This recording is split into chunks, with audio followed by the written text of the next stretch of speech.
Drinking first thing in the morning and before work? If you're a fucking fair dinkum fucking full-grown Aussie, this is what you'd have for breakfast. That is 100% true in Australia as well. Being completely naked in a sauna, mixed men and women. Yeah, that's weird. You're not going to see that in Australia. You won't see people naked together anywhere but obviously in the privacy of their own homes or at maybe a nudist beach. Did you want to get naked? But I don't think that you would have places where you can go to a sauna and there would be both naked men and women. There may be, maybe for really elderly people. Elderly people? What the f***, Pete? I just don't feel like that's a thing here. I have a feeling you would be in your own. There's the men's naked one, there's the women's naked one, and never the two shall meet. Probably already said before, since there are thousands of comments, but bagged milk. Bagged milk. Now why would you want that? I'm trying to work out whether that would be Europe or America. It's the damn Canadians. Milk in a bag? That's weird. Yeah, milk in a bag's too far, but wine in a bag, that's on the money. I have seen places like Indonesia. I think I saw people buying Coke in a plastic bag with ice in it, and I thought that was a bit weird. If you were to go to the shops here and you found milk in a bag, I think you'd be like, I'll skip that. Try it out. No, I'm good. I think you'd be like, where's the jug of milk or the jug of milk? The plastic carton of milk. Ugh. I don't know if this would horrify Americans, as I've never heard it discussed, but where I live in Europe, Luxembourg, voting is mandatory and you can get fined for not voting in an election. That is 100% true in Australia as well. Here, you have to vote. If you don't, without a good reason, you get hit with a fine. $20 Australian. In Australia, it's mandatory. You need to vote. Everyone votes above the age of 18, so suck it up. Americans will freak out at that though. My freedoms are being violated. Well, I don't expect an Australian to understand freedom. 14. Charging for water at a restaurant. Yeah, that's f***ed up if it's tap water. Oh, no, I got the wrong one. Those are the Egyptian import waters. All distilled waters are $100 a piece. What? If it's water out of a bottle, so it's like fizzy water, right? I don't know, what's that, mineral water or soda water? Then I can understand it being charged for. And quite often we would do that when I was a waiter at a restaurant. You'd be like, did you want sparkling water? You don't even give them the option of normal water. You wait for them to ask for it. It's sneaky as. And you just bring the sparkling water out there, the mineral water, in a bottle and give it to them and then just put it on the bill. You don't even tell them. So, I mean, you assume they know, but I remember that being something that we would do all the time. And, you see the bill and you're like, I guess I did get the sparkling water. If I just got a cup of water, they've come over with a jug and just poured it out and then said, yeah, that's $1, I'd probably get up and walk out. Honey, that's a deal breaker for me. 15. Not tipping your server in a restaurant. That sounds like this person's European, because yeah, that's a huge thing in America. Where's my tip? But a big part of the reason that's so big in America is because they don't have high minimum wages. So someone working at a cafe or a restaurant may only be getting paid a few dollars an hour, which would see you as the employer go to jail in Australia. Or pay hundreds of millions of dollars in fines, like in the case of 7-Eleven. The minimum wage here would be in the 20s of dollars. In Australia, at least, you don't need to tip waiters because they get paid well. But in America, you understand that waiters are making most of their wage from tips, so you are expected to tip. No tip!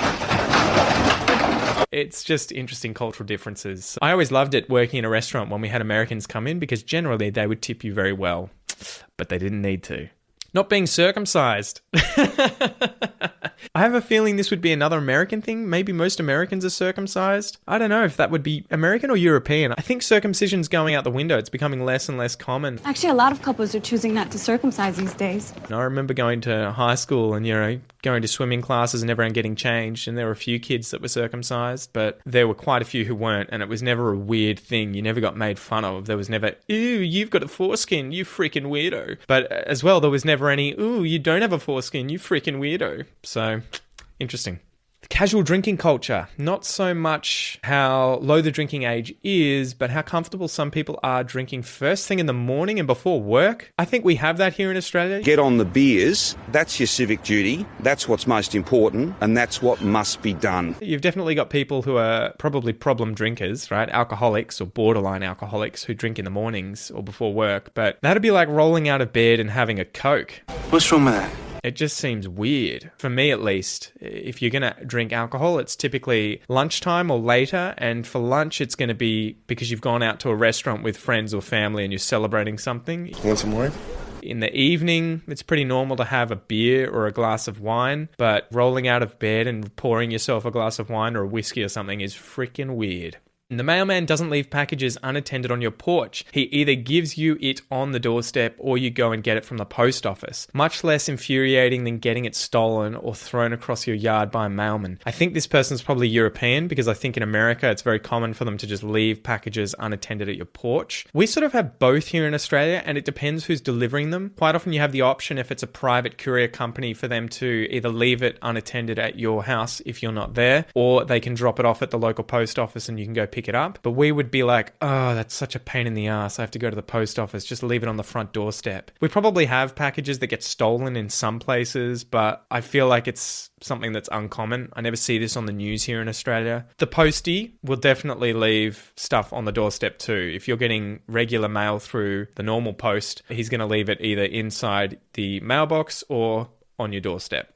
The amount of people who still smoke, especially smoking in restaurants. Nothing like sitting in a beautiful cafe and having someone at the table next to you light up just as your food arrives. Ew, gross. Also putting tobacco in weed. Why would you do that?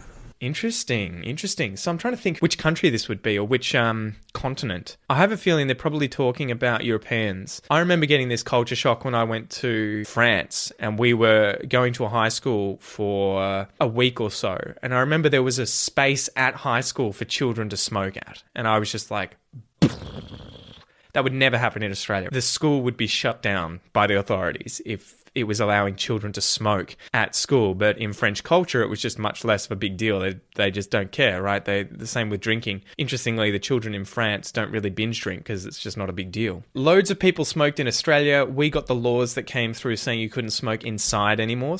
What are you doing?